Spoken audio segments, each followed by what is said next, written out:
రాష్ట్ర ప్రభుత్వం దేశంలో ఏ రాష్ట్రంలో కూడా ఈ రకమైనటువంటి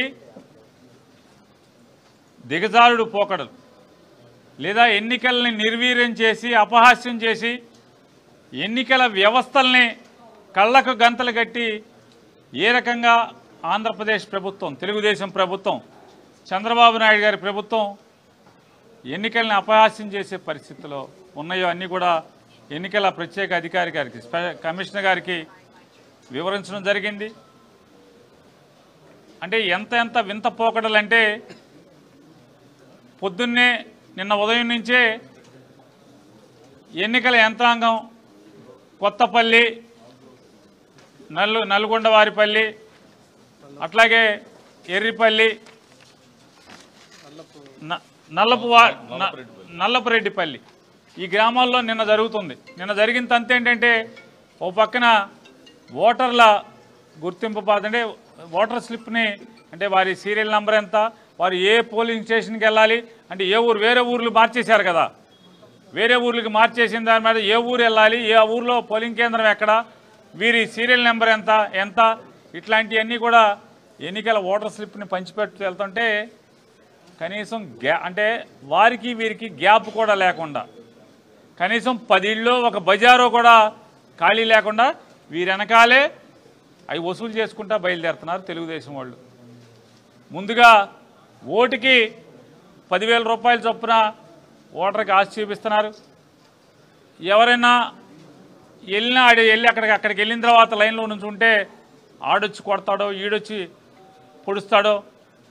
సాక్షాత్తు గన్మెన్లు ఉన్నటువంటి ఎమ్మెల్సీ రమేష్ యాదవ్కే ఇవాళ రక్షణ లేని పరిస్థితి. మనం వెళ్ళి ఈ ఊళ్ళోంచి ఇక్కడి నుంచి అక్కడికి తీసుకెళ్ళి, ఆ ఊరు తీసుకెళ్ళి, పొరుగురు తీసుకెళ్ళి ఓటేయమంటున్నాడు.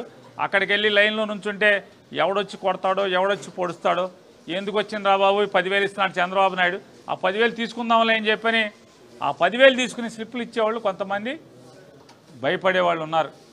ఎవరైనా లేదు మా ఓటు మేము వేసుకుంటాం, నువ్వు 10,000 ఇచ్చినా 20,000 ఇచ్చినా ఈ చంద్రబాబు పాపం మాకొద్దు అని చెప్పని ఎదురు తిరిగిన ఓటర్లు ఉంటే భయభ్రాంతులకు గురి చేస్తున్నారు, రౌడీజం చేస్తున్నారు. నిన్న ఆయన్ని తలకాయ నరికాం, నిన్న ఈడి కాలు చేయించి తీసాం, మళ్ళీ ఆడి మీద కేసు పెట్టాం. నిన్న అవినాష్ రెడ్డి మీద, అవినాష్ రెడ్డితో పాటు 150 మంది మీద కేసు పెట్టాం. రేపు ఆడిని చేస్తాం, రేపు ఈయన్ని చేస్తాం, మిమ్మల్ని కూడా ఇదే గతి పడుతుందని చెప్పని బెదిరించడం, రేపు ఊళ్ళోంచి ఎలా బయటకు వస్తావో చూస్తామని చెప్పటం, ఇన్ని చెప్పి బెదిరిస్తుంటే ఇంటి బయట పోలీసు ఉంటాడు, ఆ బజార్లో సబ్ ఇన్స్పెక్టర్ ఉంటాడు, ఆ ఊరు సెంటర్లో సర్కిల్ ఇన్స్పెక్టర్ ఉంటాడు. కానీ ఎవడో కూడా ఒక్క అధికారి కూడా వీళ్ళని నిర్వహించడు. షాడో ఆఫీసర్లు తిరుగుతూ ఉంటారు. ఇవన్నీ ఎవరి కోసమే అంటే రోజు వైఎస్ఆర్ కాంగ్రెస్ పార్టీ వాళ్ళు వచ్చి ఇక్కడ అలరలర చేస్తున్నారు. ఈ మీడియా వాళ్ళేమో వీళ్ళు చెప్పేటువంటి నిజాలని వీళ్ళు ప్రపంచానికి చెప్పేటువంటి ప్రతి తెలుగుదేశం పచ్చ పార్టీ చేస్తున్నటువంటి దుర్మార్గపు చేష్టలన్నీ కూడా ప్రపంచానికి చూపిస్తున్నారు ఈ ఛానల్స్ అన్నీ కూడా. కాబట్టి మనం ఏదో తూతూ మంత్రం చేద్దాం, పోలీసులను ఎక్కువ మంది పెడదాం, షాడో పార్టీలను పెడతాం, ఎన్నికల ఫ్లయింగ్ స్క్వాడ్ని పెడతాం అంటారు. ఎవడు ఊరికనే చూసుకుంటా తిరుగుతూ ఉంటారు, అందరూ కళ్ళ గద్దలు కట్టుకుంటారు. అక్కడ జరిగేటువంటి అకృత్యాలు, దారుణాలు, ఈ అఘాయిత్యాలని ఎవరు పట్టించుకునేటువంటి పరిస్థితి.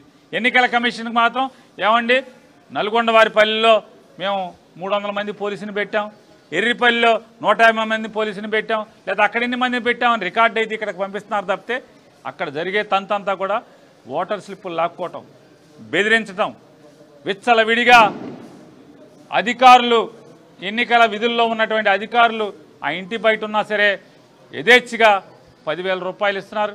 కొన్ని చోట్ల చంద్రబాబు 10,000 పంపిస్తే 5,000 టీడీపీ వాళ్ళు జేబులో పెట్టుకుని 5,000 ఇస్తున్నారంట, 10,000 తీసుకున్నామని చెప్పమని చెప్తున్నారంట.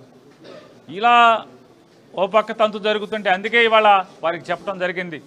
మొత్తం సాయంత్రానికో లేకపోతే రేపు తెల్లారుజామునికో మొత్తం మళ్ళీ ఎన్నికల ఓటర్ స్లిప్ని డిస్ట్రిబ్యూట్ చేయాలి, మళ్ళీ పంపిణీ చేయాలి, అలాగే మైకుల్లో ప్రచారం చేయాలి. ఎవరన్నా మీరు కాల్ సెంటర్ ఒకటి పెట్టాలి, ఎవరన్నా వచ్చి స్లిప్పులు అడిగినా, మళ్ళీ డబ్బులు ఎరేసినా, ఎవరైనా స్లిప్పులు ఇమ్మని బెదిరించినా వెంటనే ఆ కాల్ సెంటర్కి ఫోన్ చేస్తే వెంటనే దాని మీద చర్యలు తీసుకునేలాగా, వాళ్ళని అరెస్టులు చేసేలాగా, మీరు కట్టడి చేసుకునేలాగా చర్యలు తీసుకోమని చెప్పని కూడా ఎన్నికల కమిషనర్ గారికి చెప్పడం జరిగింది.